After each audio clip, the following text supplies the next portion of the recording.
देश की पहली महिला प्रधानमंत्री, जिन्हें हिंदुस्तान की आयरन लेडी के खिताब से भी नवाजा गया, इनकी 30 गोलियां मारकर निर्मम हत्या कर दी जाती है। और आप जानते हैं इन्हें गोली किसने मारी? उन्होंने, जिन्हें यह बेहद करीबी समझती थी, आंख मूंद पर इन पर भरोसा करती थी। नमस्कार दोस्तों, मेरा नाम है जुनैद और आज का एपिसोड है इंदिरा गांधी पर। दोस्तों, बात है 19 नवंबर 1917 की, जहां एक कश्मीरी पंडित फैमिली के घर यानी पंडित जवाहरलाल नेहरू और श्रीमती कमला नेहरू के घर जन्मी इंदिरा गांधी। इनका नाम था इंदिरा प्रियदर्शनी नेहरू। इनका बचपन इलाहाबाद में इनकी पुश्तैनी हवेली आनंद भवन में हुआ। अब चूंकि ये इकलौती संतान थी, इसलिए बहुत ही ज्यादा लाड़ प्यार में इनका बचपन गुजरा। इनके पिताश्री चूंकि पॉलिटिक्स से ताल्लुक रखते थे, इसलिए ज्यादातर समय उनका पॉलिटिकल एक्टिविटीज में चला जाता था। और यदि इनकी माताश्री की बात की जाए तो वो ट्यूबरकुलोसिस की मरीज थीं, और जिसकी वजह से अक्सर बीमार रहा करती थी। 1937 में दोस्तों, जब इंडियन नेशनल मूवमेंट अपने पीक पर यानी चरम पर था, जिसके चलते हिंदुस्तान का हर एक नागरिक अपनी मातृभूमि को आजादी दिलाने के लिए जद्दोजहद कर रहा था, जिसके चलते इसका असर इंदिरा गांधी पर भी पड़ा और शुरुआत से ही उनकी रुचि पॉलिटिक्स की तरफ आ गई। और उन्होंने भी फैसला किया कि मातृभूमि को आजादी दिलाने के लिए अब वो भी आगे आएंगी। 1938 में जब पंडित नेहरू को जेल में डाल दिया गया था इसी मूवमेंट के तहत, तब उन्होंने ठान ली कि अब वो भी पॉलिटिक्स में उतरेंगी और देश को आजादी दिलाने के लिए लड़ाई करेंगी। ये बड़े ही चंचल स्वभाव की थी। घर पे जब भी ये फ्री होती थी तो अपनी सहेलियों को, दोस्तों को बुलाती थी और पॉलिटिकल लीडर्स की मिमिक्री करती थी और साथ ही साथ स्पीचेस भी दिया करती थी। दोस्तों, जैसा कि हम जानते हैं, नॉन कोऑपरेशन मूवमेंट जो कि 5 सितंबर 1920 में शुरू हुआ था, और इसके तहत फॉरेन कंट्री के जो क्लोज थे उनको बॉयकॉट किया जा रहा था। और इस वजह से इंदिरा गांधी बहुत ज्यादा प्रभावित हुई इस मूवमेंट के चलते। एक बार जब उनके रिलेटिव ने उन्हें पेरिस से एक फैंसी ड्रेस लाके गिफ्ट देना चाही, तो इंदिरा गांधी ने उसे एक्सेप्ट करने से साफ इनकार कर दिया। और इसका कारण यह था कि जब देश में ऐसा आंदोलन चल रहा है कि फॉरेन ड्रेसेस को हम बॉयकॉट कर रहे हैं, ऐसे में अगर मैंने आपका तोहफा कबूल कर लिया तो ये मेरे देशवासियों का अपमान होगा। इंदिरा गांधी की फॉर्मल एजुकेशन पर हम नजर डालें तो 1934 में इन्होंने अपनी मैट्रिकुलेशन की पढ़ाई कंप्लीट कर ली और आगे की पढ़ाई के लिए ये साउथ इंडिया के शांति निकेतन में विश्व भारती यूनिवर्सिटी भी गई। लेकिन इनकी जिंदगी में एक और दुखद वाकया लिखा था। इनकी माताश्री की बात करें, कमला नेहरू, जो कि ट्यूबरकुलोसिस की मरीज थी, जिसके चलते उनकी तबीयत बिगड़ गई। उन्हें यूरोप भी लेके जाया गया, लेकिन अंततः 1936 में इनकी माताश्री ने दुनिया को अलविदा किया। अपनी माता के निधन के बाद 1936 में ही इंदिरा गांधी फैसला करती हैं कि हिस्ट्री की पढ़ाई के लिए उन्हें ऑक्सफोर्ड जाना है। वहां वो चली भी जाती हैं, लेकिन इसी दौरान उनकी खुद की भी सेहत अब ठीक नहीं रहती, जिसके चलते उन्हें बार बार स्विट्जरलैंड का रुख करना पड़ता है अपने ट्रीटमेंट के लिए। उसके बाद दोस्तों आता है 24 अगस्त 1936, ऑक्सफोर्ड यूनिवर्सिटी, और यहाँ पे इनकी आंख लड़ जाती है एक शहजादे के साथ। इसका नाम था फिरोज जहांगीर। फिरोज एक पारसी थे और ये गुजरात से ताल्लुक रखते थे। शुरुआत में इनकी दोस्ती होती है और कब ये दोस्ती प्यार में बदल जाती है, इन दोनों को भी पता ही नहीं चलता। अक्टूबर 1936 में ही फिरोज इंदिरा गांधी को शादी के लिए प्रपोज करते हैं, और जैसा आप जानते हैं वो इस तोहफे को, इस प्रपोजल को कबूल कर लेते हैं। लेकिन दोस्तों, इनकी हेल्थ इश्यूज कंटिन्यू रहते हैं। 1941 आते आते इंदिरा गांधी की सेहत इतनी ज्यादा बिगड़ जाती है कि अपनी पढ़ाई बीच में छोड़कर भारत आने का फैसला करती है। जब 1941 में ये भारत आती हैं तो आकर देखती हैं कि भारत में देश को आजाद कराने के लिए एक संघर्ष चल रहा है। अंग्रेज आए दिन हिंदुस्तानियों को मार रहे हैं, कत्लेआम मचा रखा है, जिसके चलते इंदिरा गांधी भी बहुत डिस्टर्ब हो जाती हैं और फैसला करती हैं कि आजादी की इस लड़ाई में वो भी अपना योगदान दें, और आजादी की इस मुहिम में अपने पिताश्री के साथ हो जाती है। खैर, आजादी की लड़ाई एक तरफ चलती रहती है, जद्दोजहद चलती रहती है, लेकिन उनकी लव स्टोरी पे आते हैं। 1942 आता है दोस्तों, और ये फैसला करती हैं कि अब फिरोज और अपने रिलेशनशिप को अपने पिता के सामने रखेंगी। इसके चलते 1942 में ही ये पंडित जवाहरलाल नेहरू को बताती हैं कि वो फिरोज से कितना प्रेम करती हैं और इनके साथ में शादी करना चाहती हैं। लेकिन चूंकि जवाहरलाल नेहरू एक पॉलिटिकल बैकग्राउंड से आते हैं, उन्हें जनता का भी ध्यान रखना है। वो इस बात से डर जाते हैं क्योंकि फिरोज गैर हिंदू थे। अगर उन्होंने अपनी बच्ची की शादी दूसरे धर्म में करवा दी तो फिर जनता उनके खिलाफ हो सकती है, जिसके चलते वो इस शादी से इनकार कर देते हैं। लेकिन प्यार तो प्यार होता है। इसके चलते इंदिरा गांधी साबरमती जाती हैं और महात्मा गांधी से हेल्प मांगती हैं। गांधी जी भी शुरुआत में इनके इस रिलेशनशिप को कबूल नहीं करते, लेकिन कुछ दिनों के बाद फिरोज का रवैया देखते हुए वो इन दोनों को अडॉप्ट कर लेते हैं और यहां पर फिरोज जहांगीर बन जाते हैं फिरोज गांधी। इसके बाद दोस्तों शुरू होता है 1942 में भारत छोड़ो आंदोलन। इसकी शुरुआत होते ही महात्मा गांधी इंदिरा और फिरोज की शादी करवा देते हैं और इसके बाद ये प्रेमी जोड़ा इस आंदोलन में काफी योगदान भी देता है, जिसके चलते कई बार इन्हें जेल भी जाना पड़ा। साथ ही साथ 1944 आते आते इंदिरा ने अपने पहले बेटे को जन्म दिया और इनका नाम था राजीव गांधी। 1946 में इन्होंने अपने दूसरे बेटे को जन्म दिया जिनका नाम था संजय गांधी। अपनी पॉलिटिकल एक्टिविटीज की वजह से ये भी अपने पिता की तरह बहुत ज्यादा मसरूफ रहने लगी, जिसकी वजह से अपने बच्चों पर खासा ध्यान नहीं दे पाई। खैर दोस्तों, इसके बाद आता है 15 अगस्त 1947 और जैसा कि आप हम सब जानते हैं, हिंदुस्तान आजाद हो जाता है।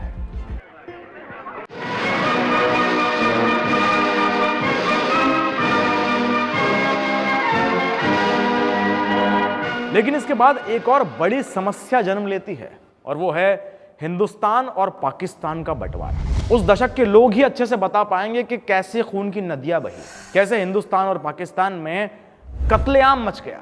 और इसे रोकने के लिए इंदिरा गांधी पीस ट्रीटीज करती हैं, रिलीफ कैंप्स लगाती हैं और इस खून खराबे को रोकने के लिए भरसक प्रयास करती हैं।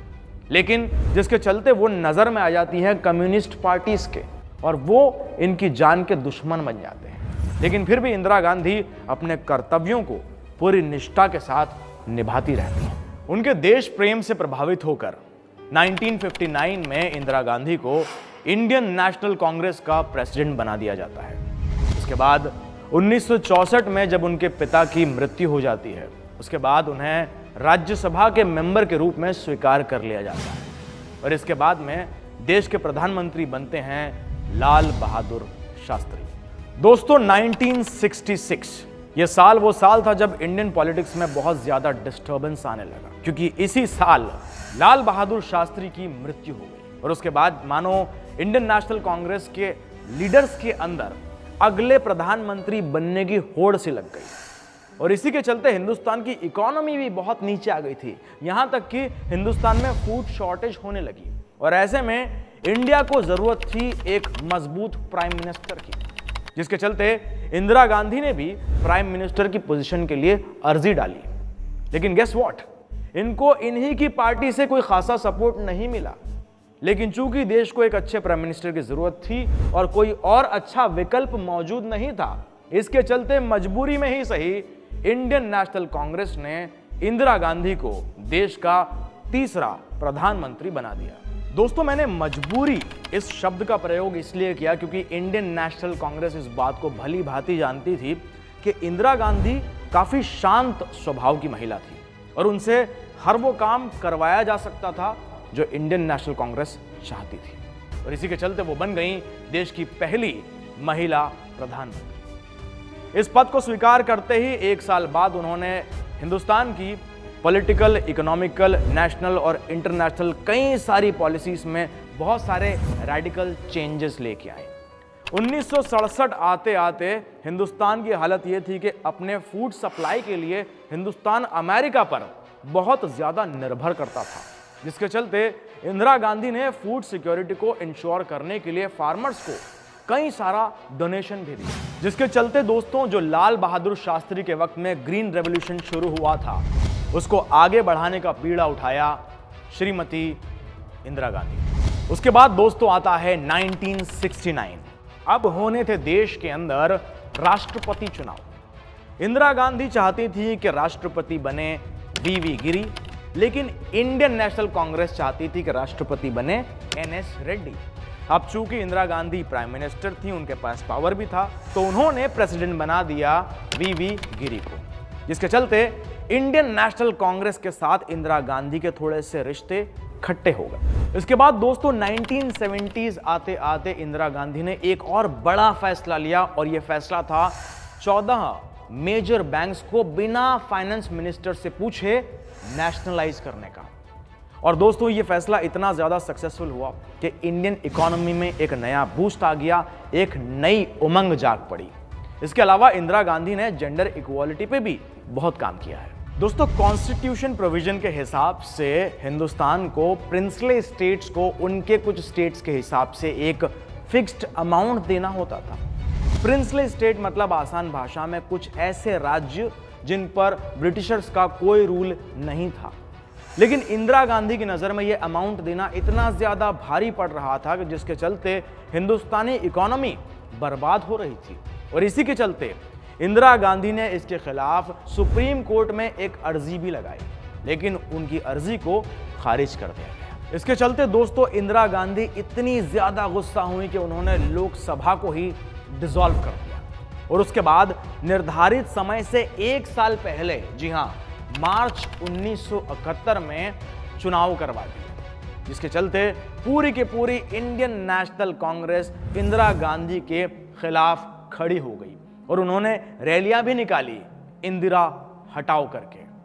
लेकिन फिर भी इंदिरा गांधी अपने पूरे पावर का इस्तेमाल करते हुए पूरी मेजॉरिटी के साथ में फिर से चुनाव जीती और पावर में आ गई। दोस्तों 1971 में इंदिरा गांधी के सामने एक नया और बड़ा चैलेंज आया, जिसका नाम था ईस्ट पाकिस्तान, जिसे आज हम बांग्लादेश के नाम से भी जानते हैं। वहां की रेजिस्टेंस फोर्स मुक्ति बहिनी ने इंदिरा गांधी से मदद मांगी, क्योंकि पाकिस्तानी आर्मी वहां पर लोगों पर अत्याचार कर रही, जिसके चलते इंदिरा गांधी ने तुरंत एक्शन लिया और 13 दिनों तक एक मौका देखकर पाकिस्तानी आर्मी पर अटैक कर दिया।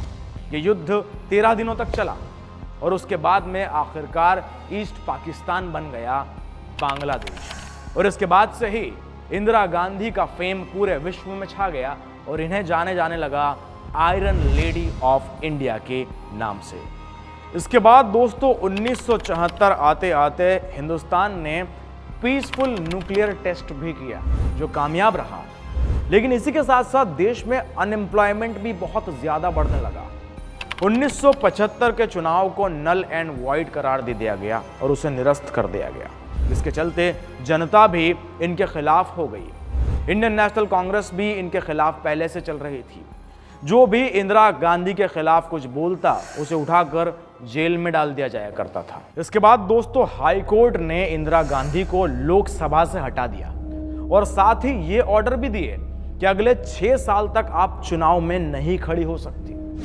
लेकिन इंदिरा गांधी को यह मंजूर कहां था।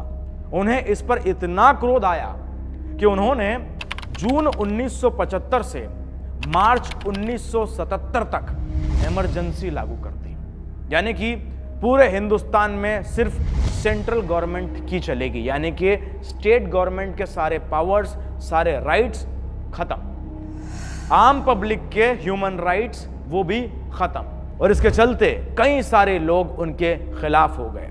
और इसी दौरान टीवी पर भी कई सारे सोशल और इकोनॉमिकल ऐसे प्रोग्राम्स चलाए गए जो कि बहुत ही ज्यादा कंट्रोवर्शियल थे। मतलब कि ये वो दौर था दोस्तों जहां पर इंदिरा गांधी के खिलाफ कोई नहीं जा सकता था। उसके बाद दोस्तों 1980 आते आते इंदिरा गांधी का वो पावर और दबदबा हिंदुस्तान की पूरी जनता पर नहीं रहा, जिसके चलते 1980 में ही पंजाब में कुछ सिख लोगों ने एक मूवमेंट चलाया।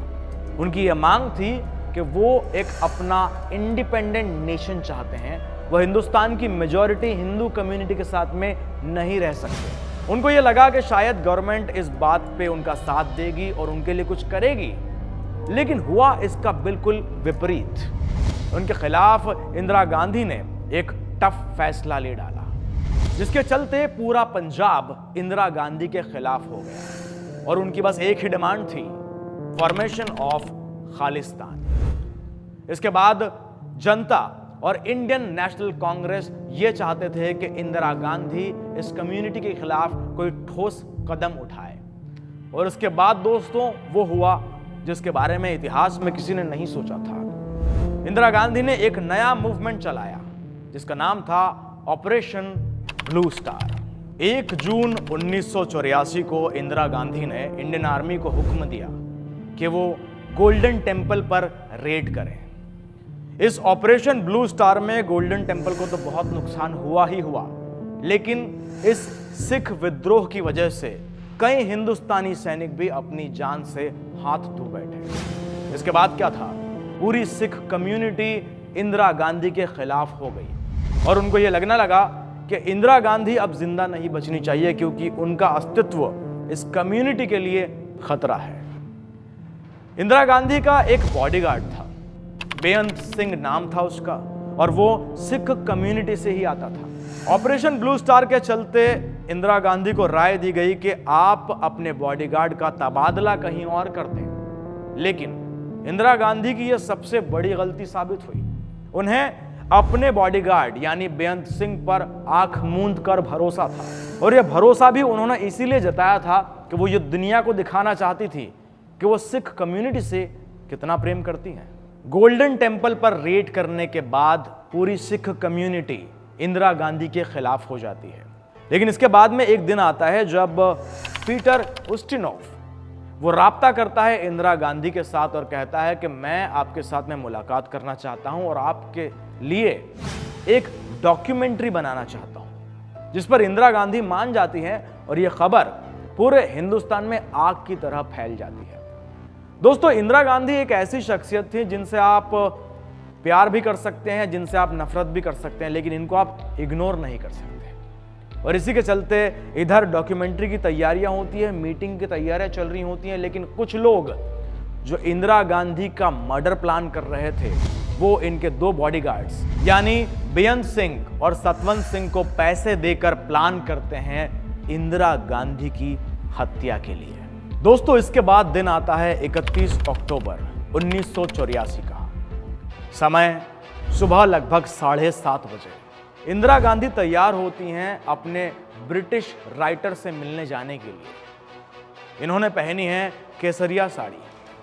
ब्रेकफास्ट करने के बाद लगभग 9:10 पर ये अपने घर से बाहर निकलती हैं। घर के बाहर गेट पर इंतजार कर रहे हैं इनके वही भरोसेमंद 2 बॉडीगार्ड्स, एक बेअंत सिंह और दूसरा सतवंत सिंह। जैसे ही ये घर से बाहर आती हैं, बेअंत सिंह इन पर पहली फायर कर देता है। गोली सीधा जाके इनके पेट में लगती है। उसके बाद अपने बचाव के लिए इंदिरा गांधी अपने फेस को अपने हाथ से छुपाने की कोशिश करती है, लेकिन उसके बाद में अगला फायर सीधा इनके सीने पर होता है और ये बुरी तरह जख्मी हो जाती है। इसके बाद ये दोनों गार्ड्स मिलकर बैक टू बैक इन पर अंधाधुंध 30 गोलियां चलाते हैं और इनके शरीर को छन्नी कर देते हैं। इसके बाद आनन फानन में ही पास ही से सारे बाकी के गार्ड्स आते हैं और इन दोनों को पकड़ लेते हैं। इसके बाद पास ही मौजूद गार्ड्स आते हैं और बेअंत सिंह को मौके पर ही मार गिरा देते हैं और दूसरा 22 वर्षीय सतवंत सिंह को पकड़ लिया जाता है। इसके बाद दोस्तों इंदिरा गांधी को एम्स के अस्पताल ले जाया जाता है। जो भी फॉर्मेलिटीज होती हैं वो की जाती है, गोलियां निकाली जाती है और आखिर में ऑफिशियली दोपहर के 2:20 पर यह अनाउंस कर दिया जाता है कि इंदिरा गांधी यानी देश की पहली महिला प्रधानमंत्री अब इस दुनिया में नहीं रही।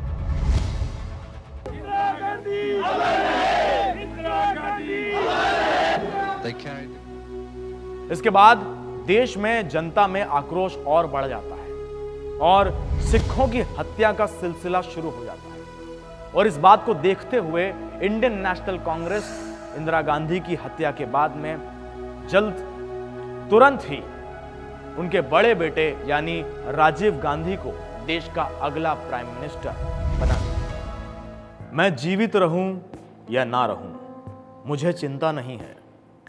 मेरी उम्र लंबी रहे और अगर मुझे किसी चीज पर गौरव है तो इस पर है कि मैंने अपना सारा जीवन लोगों की सेवा में बिताया है और जब तक मुझ में सांस है तब तक मेरा सारा जीवन लोगों की सेवा में ही बिताऊंगी। और जब मेरी जान जाएगी तब मेरे खून का एक एक कतरा भारत को मजबूत करने में लगेगा। दोस्तों, ये शब्द थे हिंदुस्तान की पहली महिला प्रधानमंत्री के। वैसे दोस्तों, आप इंदिरा गांधी के बारे में क्या सोचते हैं? आपके क्या विचार हैं उनके इस पूरी पॉलिटिकल जर्नी के बारे में? जरूर कमेंट सेक्शन में आए और हमें बताएं। तो ये था इंदिरा गांधी के बारे में एक थोड़ा सा बड़ा सा एपिसोड आपके समक्ष। तब तक के लिए